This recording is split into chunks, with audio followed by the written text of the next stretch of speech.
Hello everyone, my name is Jaila. Welcome to my channel and welcome to my very first video.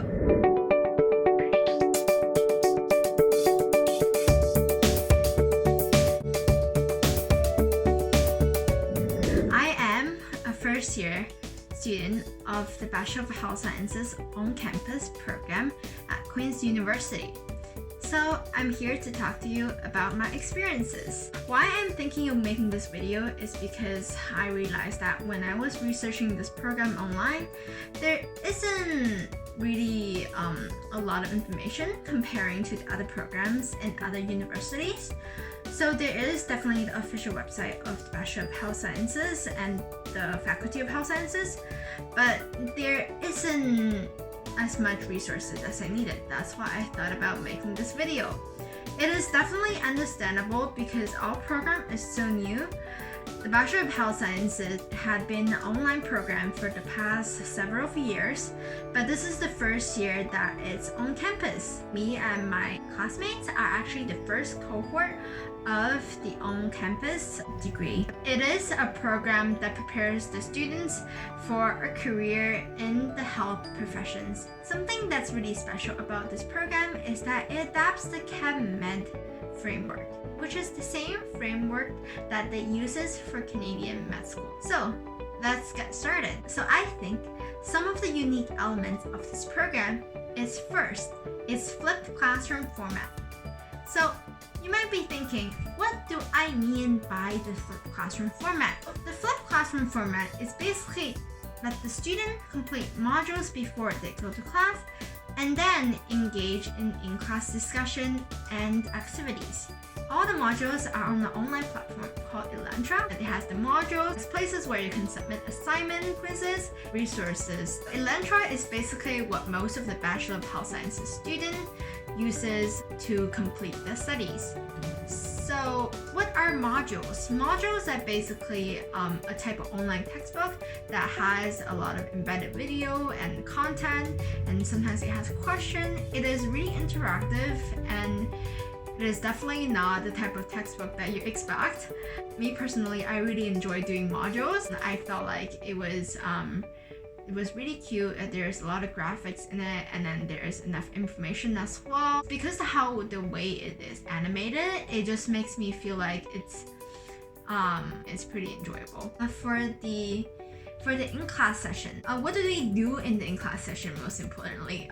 So in the in-class sessions, we are divided into small groups where we have a chance to interact with our peers and collaborate upon completing assignments and activity process. So typically in class, the discussions are led by professors and TAs. We will usually be asked questions and applying content for the module spontaneously and complete the answers within a certain period of time. And we also ask to submit the assignments by the end of class. That is something that keeps me focused in class. One thing that I cannot emphasize this more is that it's really important to focus in class when you get to university, because as some of you might have heard from your university friends, really it's unlike high school. Teacher don't care if you listen to class. This type of class activity and studying methods really help me stay focused in class, because I'm constantly asked to engage in whatever the class is doing. I'm asked to focus and pay attention to what the teacher is saying and thinking and critically reflect on what I've learned.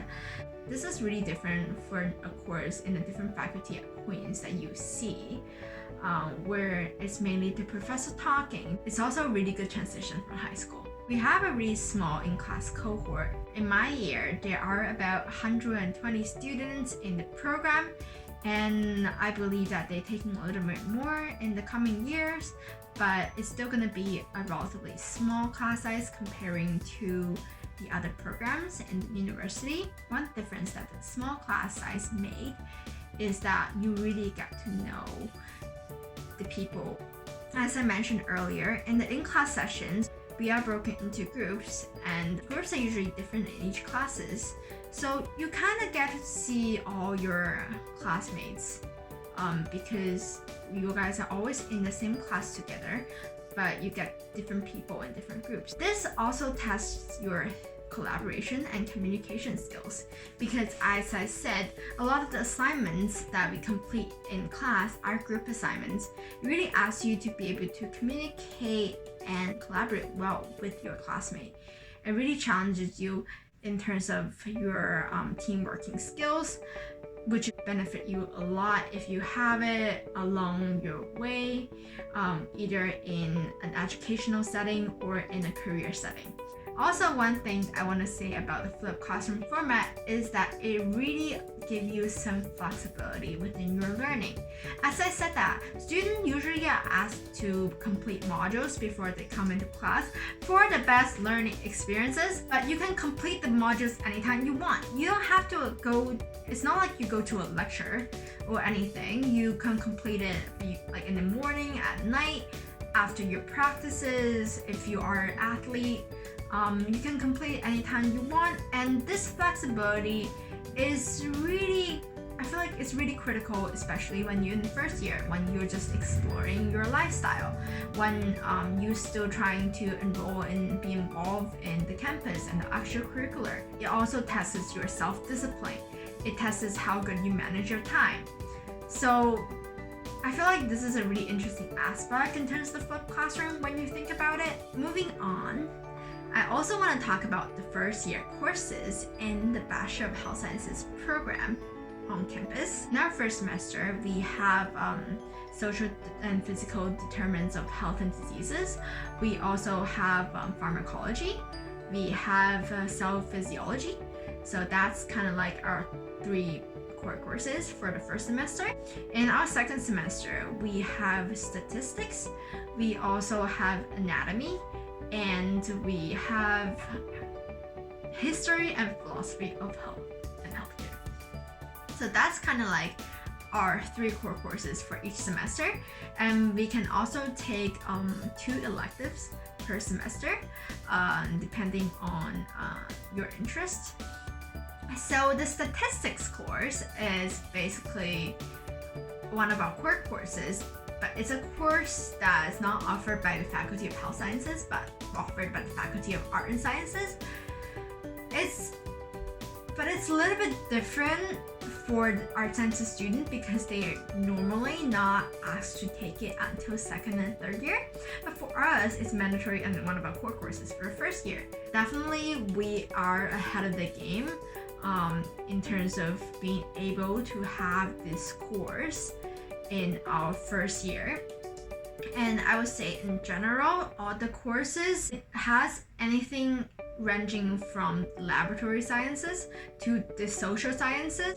I feel like the first year core courses really did a good job of showing and kind of give the students opportunity to explore their interests and likes. We can take more courses that's similar to our interests in the upper years. There's a lot to talk about, and I'm thinking of making another video about it so that I'll have more time to go more in depth with each courses and some of the special features about them and my opinions.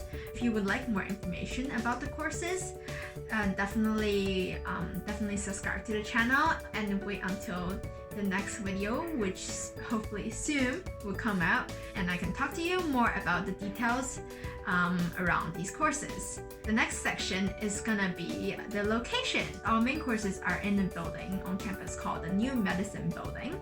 It's a really new and really nice building. Honestly, I personally love the building. It is where most of the conferences in the university are held. So, and it's also where most of the medical students go.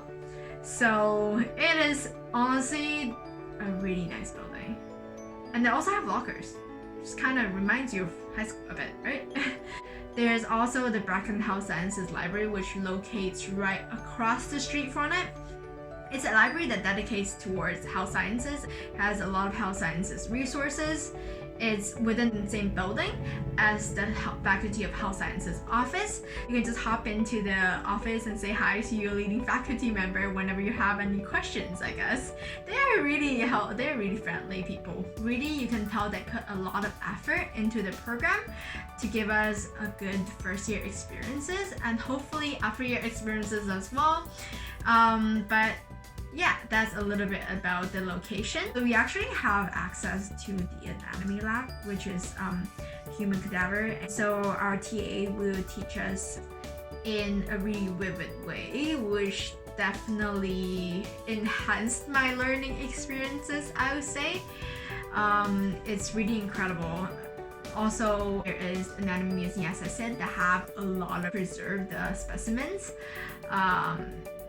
And it's open not just during the lab session. You can have access to it in the weekends, in the open hours. It's you are trying to get a better handle on the knowledge and studying for tests, studying for exams. It's a great place to go, and it's a place where a lot of knowledge just resides too. So yeah, good place. In conclusion, I think this program is phenomenal.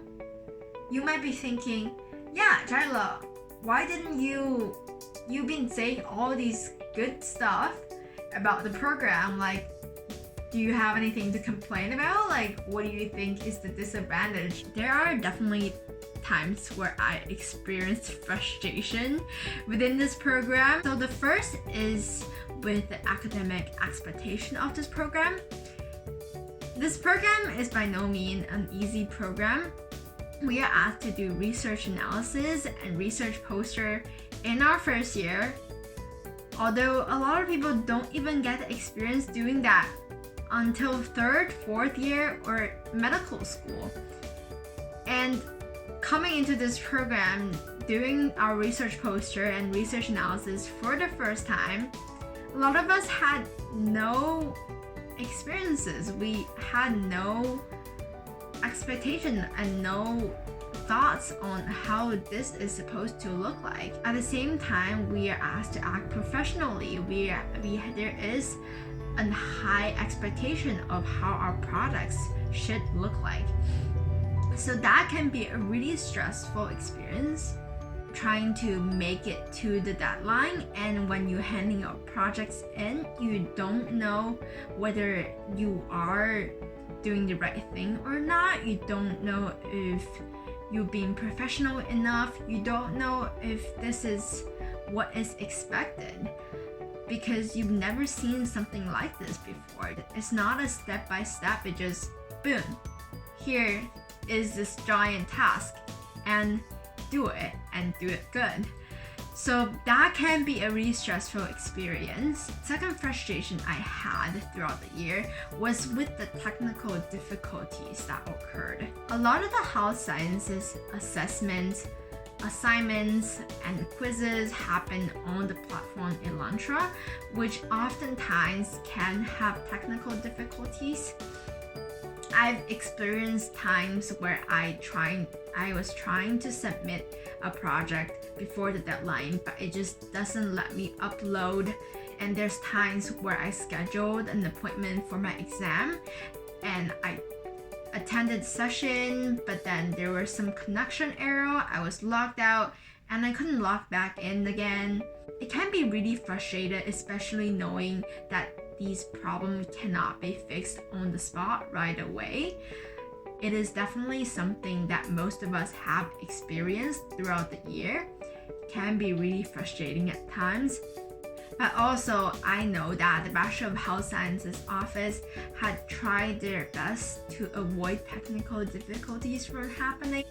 But at the same time, it is something that is really hard to avoid, especially when you're using an online platform. Aside from that, everything else is good. I had a really good experience in the program. I love the flexibility enabled by the flipped classroom format. I developed so many skills: communication, collaboration, critical thinking. Through the in-class discussions, I developed a really good relationship with my peers and my professors, what I like and what I don't like, and my potential career goal. So that is it for my video. Thank you guys for watching. If you like this video, give it a thumbs up. And if you want more content related to the student life of a Bachelor of Health Science student at Queen's, then subscribe to the channel, and I'll see you guys next time. Bye!